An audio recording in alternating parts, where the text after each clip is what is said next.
Hello and welcome to Evan Shapiro Amplified, featuring media's official unofficial cartographer.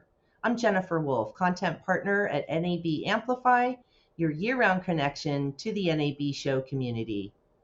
In today's discussion, Evan provides an exclusive preview of his much anticipated NAB Show New York keynote address, What's Next? Using his distinct method of examining the data coursing through our ecosystem, he'll unveil new research to push media and entertainment kicking and screaming into its next era. Evan, it's great to see you. Good to Welcome. see you. Thank you. So, Evan, you say it's time to forget the crossroads. We've already passed those. Now it's time to look at what's next. So, what's next is a user-centric era of media. What is that, and how does that shift play out across the media ecosystem? I think it's important to note that what's next is not coming, it's already here. Really, the new era of media, the user-centric era of media, started in 2019 when Disney Plus launched. They got 10 million new subs in 1 month. In less than 3 years, they passed Netflix for total worldwide subscribers. And in the process of bringing everyone else from traditional media along into this brave or scary new world, they kind of solidified, and they all solidified the movement or control that had been given to big tech inside the media ecosystem. Now that control coincides with the control that we've been giving and granting and ceding to the consumer over the last 25 years. Now we're in a period or an era where the consumer curates their own media bundle on their phones with their thumbs in their system settings on a regular basis. So if you're waiting for what's next, you've already missed it. It came, it's here, it's now. And the companies who are able to rejigger their enterprises around the Maslow's hierarchy of feeds that consumers are looking to satisfy on a regular basis, that they program for themselves on a whim. Those are the ones that are going to survive and thrive. The ones who are trying to rejigger the old model, the ones who are trying to tweak what came before and adapt it for what's happening now, those are the ones that are going to face the hardest challenges. And frankly, I think there's a great opportunity or a very likely chance that a number of the big brand, old school, big media that we've known for the last 50 years will be subsumed and become part of larger enterprises that are offering a lifestyle bundle of services that include things like free delivery or streaming music or books or gaming or software or cloud service. That is a big part of the mandate that big media needs to face right now. There was this, I think, misperception that the cable bundle, that the bundle of channels was the thing that made television so successful in its golden era. And that's kind of just part of the story. The whole story is when MVPDs, when cable companies and ISPs really bundled together to create a suite of services into the home called the triple play. So video, phone, and broadband. That attachment, that convenience, that efficiency that each home subscribed to was the protective shell. It wasn't just the bundle of channels. It was the entire lifestyle home bundle that these companies provided that made it very hard to disengage with. It kept churn artificially low, which enabled the MVPDs, the cable companies, to continually up the rights that they paid to the channel providers on a regular basis. Now that bundle is completely disintegrated. There's no reason to have a landline. Let's be honest.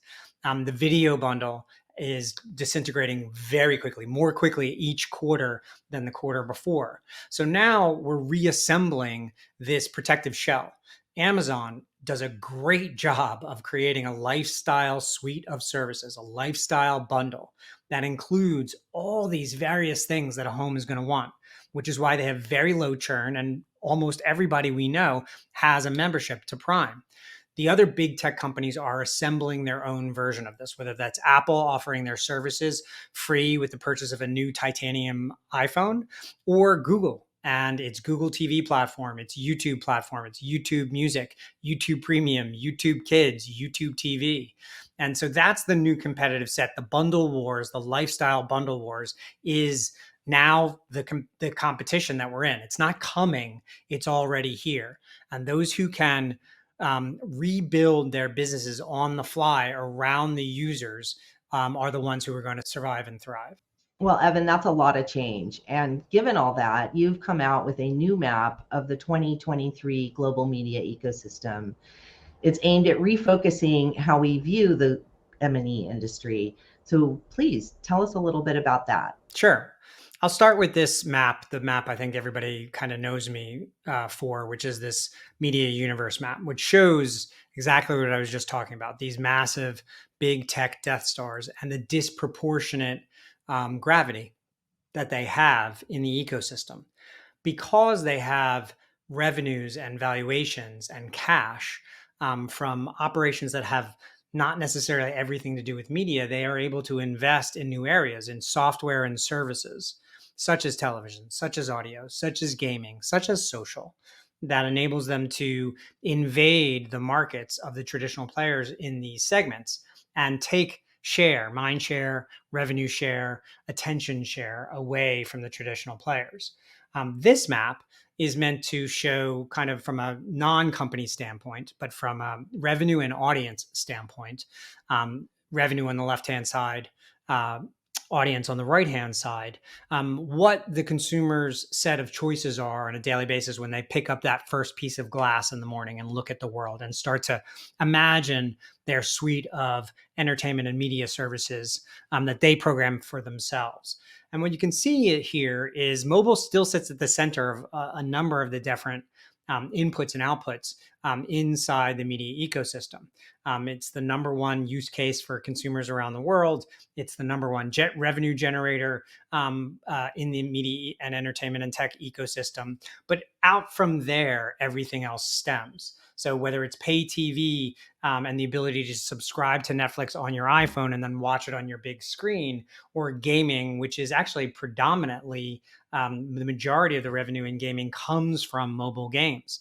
3.6 billion gamers on the right-hand side, $165 billion in annual revenue on gaming on the left-hand side, more than half of it in mobile, or social, or audio. This is the suite of offerings that consumers look at when they decide to program their lives on a day-to-day basis. These are the economic drivers that everybody has to look at. And I think the temptation for television players, the easy case to be made for audio players or gaming players or social players is I'll stick to my knitting. I'll focus on the one thing I do. But what this demonstrates is that, especially when you go back to this map here and you think about Apple and all the areas it plays in, Microsoft, all the areas it plays in, not just enterprise software, but the 6th or 7th largest social media platform on the face of the earth, one of the largest gaming companies on the face of the earth, Amazon, who makes television, who's in music, who's in gaming, Alphabet, who's in all of these things as well. When you look at where your life's blood of audience and revenues are coming from, you have to look at these things all in concert of each other. You cannot take them as individual pegs inside a larger ecosystem. You have to see the connectedness, not just between them for yourself, but as they run through the lives of the consumers you're serving. So we're in a completely new media ecosystem now, and all the rules have changed. And we're looking at large companies, like you say, the Googles, the Apples, they're offering multiple services to people. What does this imply for the future for the rest of us? I think it's really important when you're thinking about your media enterprise to look at the world through the eyes of the consumers you're looking to serve. As you said, as I said, this is the user-centric era of media. We're not approaching it. It's not coming. It's not on its way. It's here, and it's been here for some time. And when you look at the world through the lens of the consumers you're serving, this is the choice set that they have. Consumers under the age of 35 have 16 different media services on average that they use on a regular basis. People over the age of 35 have 11 total media sources. This is free and paid, audio and video, social, etc. 11 different sources over the age of 35. In both cases, less than half of the media sources they use on a regular basis are considered by them as must-have. So your goal as a publisher, as a platform, as a provider of media, entertainment, and technology has to be in that less than top half of media services considered must-have by the consumers that you're looking to serve. When you think about what that means, this is the pyramid of feeds, the hierarchy of feeds that consumers think about every day. And by the way, they leap in between free and paid video, premium and free. They leap between social media, podcasts, reading subscriptions, gaming, and music with a flick, just by swiping right. And if you're not thinking about satisfying some level of need in your consumers' lives across this wide spectrum of offerings, then you're going to lose time, attention, loyalty, and revenue. You don't have to win in each one of these areas, but you have to think about your place inside each one of them. And if you think that that's too difficult, then you're going to lose to companies who do see the world this way. The Apples, the Microsofts, the Amazons, the Googles, even the Metas and the ByteDances. They are thinking about how to satisfy scratch as many of these itches as they possibly can. And if you think about TikTok and they don't think about reading, Book Talk is an enormous segment of TikTok. If you think about Apple and you don't think they think about reading, Apple News is a major service that they're making substantial investments in, et cetera. Even Spotify is now getting into books, audiobooks, but it's still part of the ecosystem that they're concentrating on to make sure that they can keep their consumers inside their world for as long as possible, not just from a revenue standpoint, although advertising and subscriptions are both driven in large part by the length of stay that a consumer experiences or demonstrates inside your enterprise, but also from a loyalty standpoint. It's not enough to just serve someone. They need to love you. They need to want to spend time in an unlimited world of choice with you on a daily basis, not just once in a while, not just once a month, but regularly and repeatedly. So you've mentioned that the onset of this new user-centric era we're in right now was really obscured by media's explosive growth during lockdown. What were some of the signs that we've been missing, and who's getting it right? It's a really good question. 2019 Disney launches, and then all the other big media companies in the next less than a year all launch their streaming services.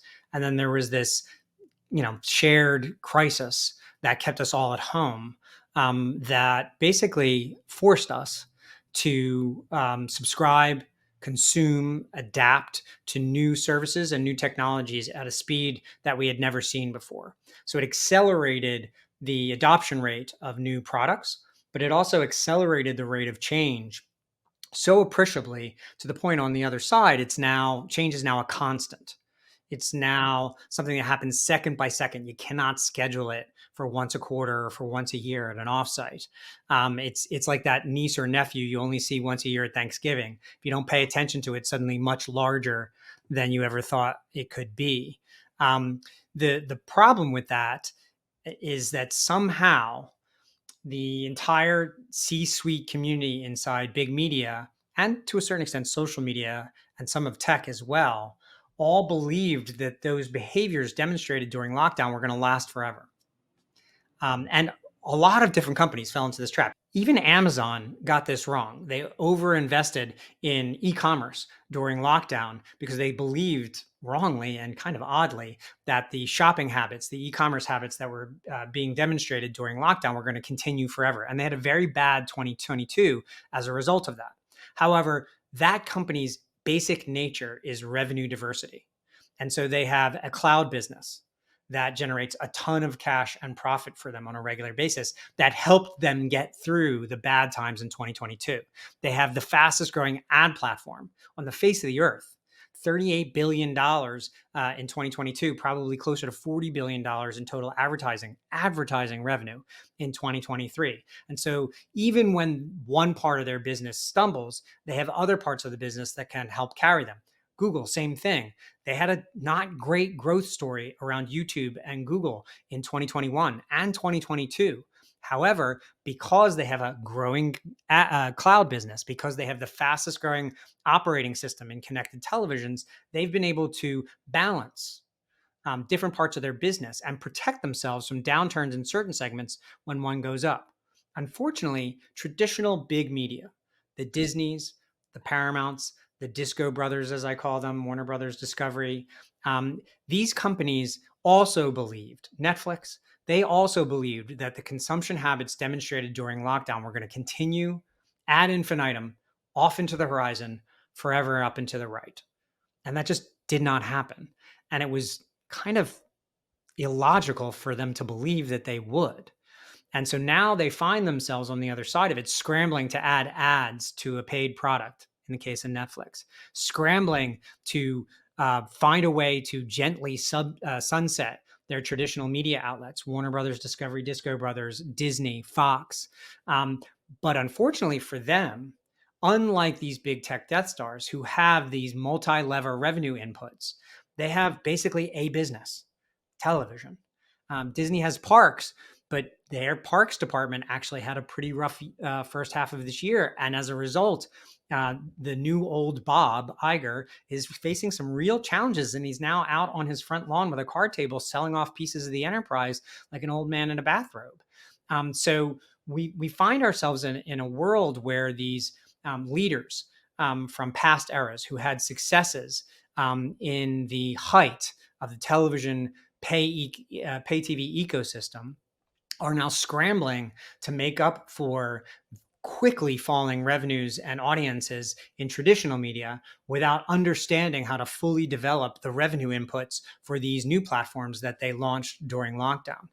The key here is two different things. One, wake up stupid every day. Listen to people who perhaps haven't always been there, who might have better ideas on what's actually coming because they're the consumers you're looking to serve. They're not septuagenarians trying to serve Gen X and Gen Y, but they're Gen X and Gen Y. And they work inside your enterprise and they understand the current consumer base because they are the current consumer base.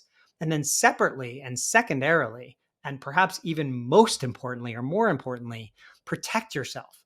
Think about new ways to generate revenues to keep consumers satisfied that aren't necessarily your traditional business model.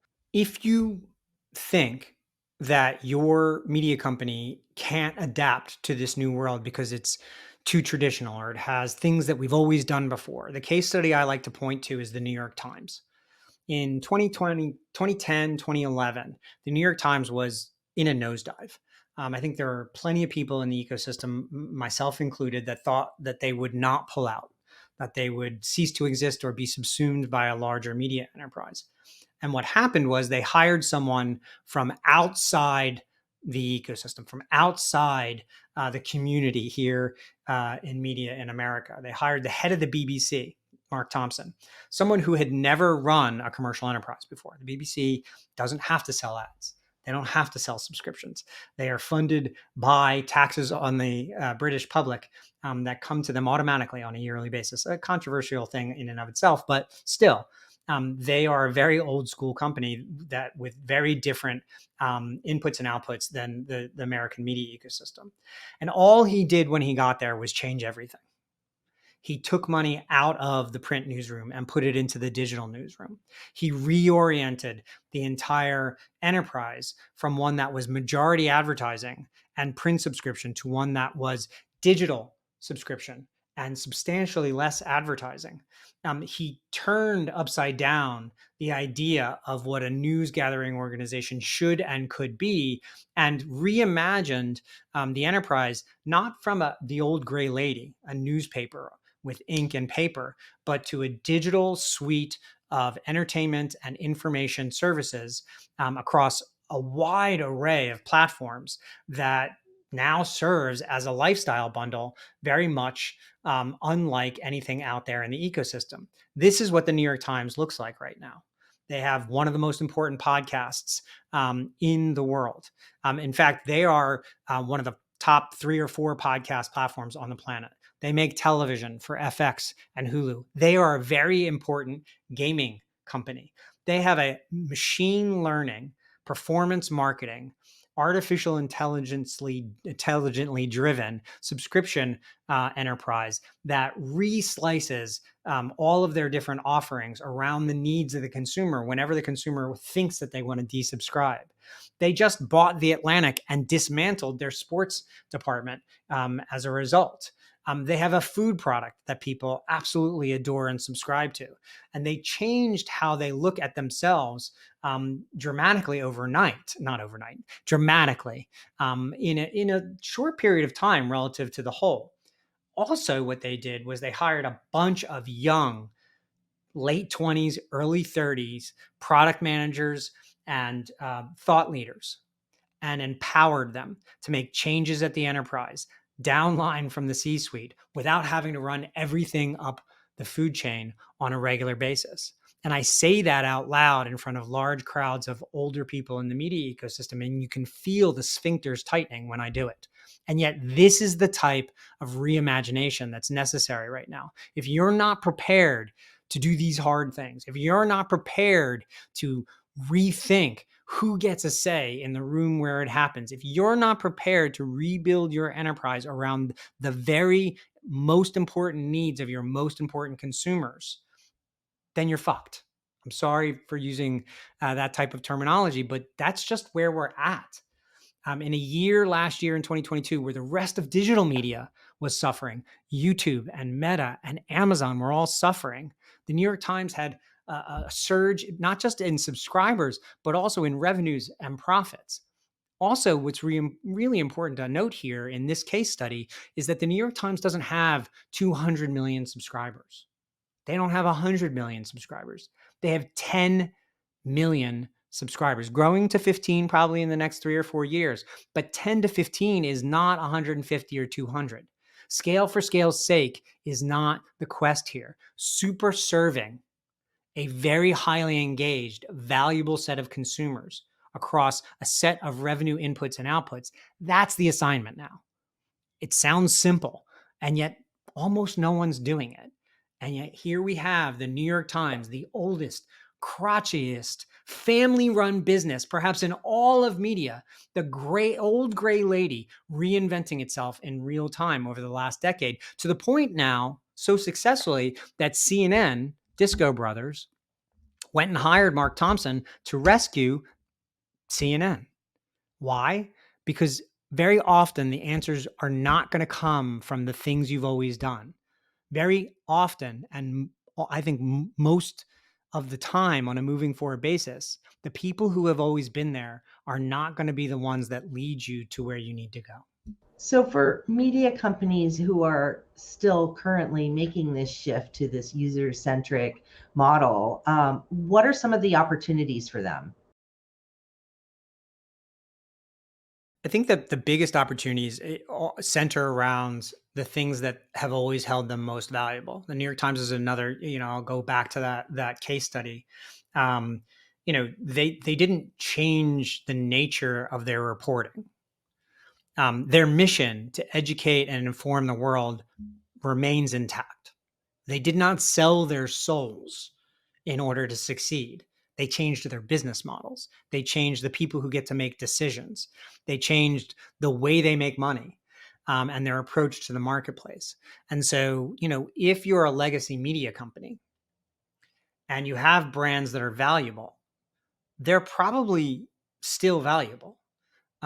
Very likely, they're the most valuable portion of your enterprise. The opportunity is to find new ways to get them in the hands of today's consumers. The opportunity is to find alternative methods for managing the intellectual property that you own The opportunity is to hire new people with new experiences. You're 56 times more likely to have gone to an Ivy League school if you're at the top quintile of a media company in the United States than the average American college student. 56 times more likely to go to one of 8 very exclusive schools if you're running a media company in the United States than if you're an average American college student. And that's college student. So you got to remember that 60% of the American public doesn't go to college. And so what we've done is we've created this bubble, this echo chamber of rich white people who run these companies. And the gauntlet, the filter is the Ivy League or private education in the United States, which costs $300,000, $250,000 to go through 4 years of college. Very few community college students, very few people who grew up poor, who would have been able to tell Reed Hastings years in advance that perhaps a less expensive ad-supported product would have been good for him to create or at least look into before he was forced to by Wall Street on an earnings call without telling his own executives. I think there's an opportunity to hire people from outside the realm of your own experience rather than bring back the old guy from the last administration to come in and fix the problems that Disney is facing right now. We continually hire our nieces and nephews. We continually hire smaller versions of ourselves. And then we wonder why there's no new thinking inside our enterprise. I'll go back to the New York Times as a case study. There's a reason that worked. And it wasn't anything specific Mark Thompson did. It was the idea of Mark Thompson, someone from England and outside the commercial enterprise system who came in and had to force change on the enterprise itself. That is the opportunity. Stop listening to yourselves and start looking for ideas from outside your own experience. If you do not, you are the Roman Empire. And as good as it was, the Roman Empire fell. And that just proves that men, I guess, do think about the Roman Empire once a day. Great analogy, Evan. And a very, very strong call to action. Thank you so much. We're really excited to get this sneak preview of your keynote address at NAB Show New York. Is there anything else attendees can look forward to hearing about? Yeah, at NAB, I'm going to go over the 7 rules of gravity for the user-centric era. They're here on screen. I'm not going to go through them for you now because that would ruin the whole aha moment at NAB.